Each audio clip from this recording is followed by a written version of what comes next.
Hey everyone, welcome to my new channel. So এটা news channel না, কিন্তু এটার নামটা চেঞ্জ করেছি হ্যালো শ্রাবণী দিয়ে।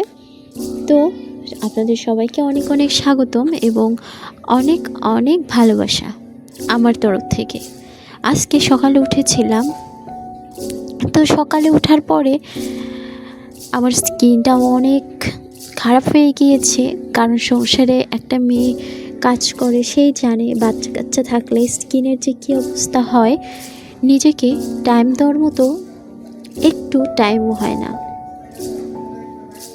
তারপর থেকেই এই তো সকালে উঠি, চেষ্টা করি কিছু করার, কিন্তু ওই তো রুটিন তো ব্রেক হয়ে যায়। জানি না, এটা আসলে একটা চাপের বিষয়। আমি রুটিন কন্টিনিউ করতেই পারি না কেন জানি।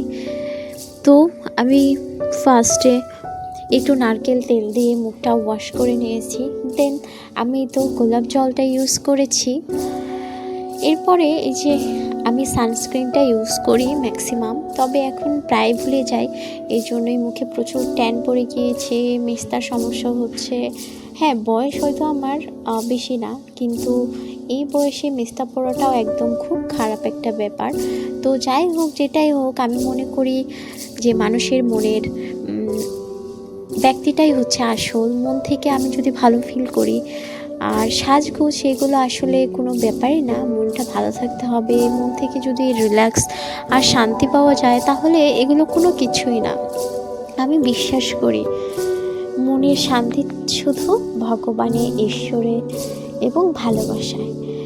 তো আমি শুধু এটাই ভাবি, আমি ভগবানে বিশ্বাস করতে চাই খুব প্রচুর বেশি। আমার ঈশ্বরকে প্রচুরভাবে আমি বিশ্বাস করতে চাই।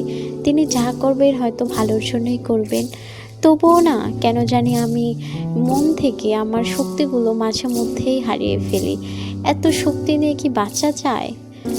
তবুই তো বাঁচছি, চলছে জীবন। এক একটা দিন যেন আমাদের এক একটা যুদ্ধ। ফাইনালি আমি এই তো চুলটা সেট করে নিয়েছি, দেন আমি সিঁদুরটা পরে নিয়ে আর সিঁদুরের উপরে একটা টিপ পরে নিচ্ছি। এটা আমার অভ্যাস, কেন জানি খালি টিপ নাকি পরতে নেই। ভগবান যেন আমার স্বামীর মঙ্গল কামনা করে, এইটুকু প্রার্থনা করি সব সময়, তিনি যেন ভালো থাকে। দেন আমার সকালের কাজটা প্রায় শেষের দিকে, আমি ফ্রেশ হয়ে নিয়েছি। দেন আমি এখানে একটু হালকা জল দিয়ে দিয়েছি, সাথে দিয়ে দেব একটু চিয়া সিডের সাথে একটু লেবু দিয়ে দেবো। দেন আমি এটা খেয়ে নেবো। Tata, subscribe my channel, tata.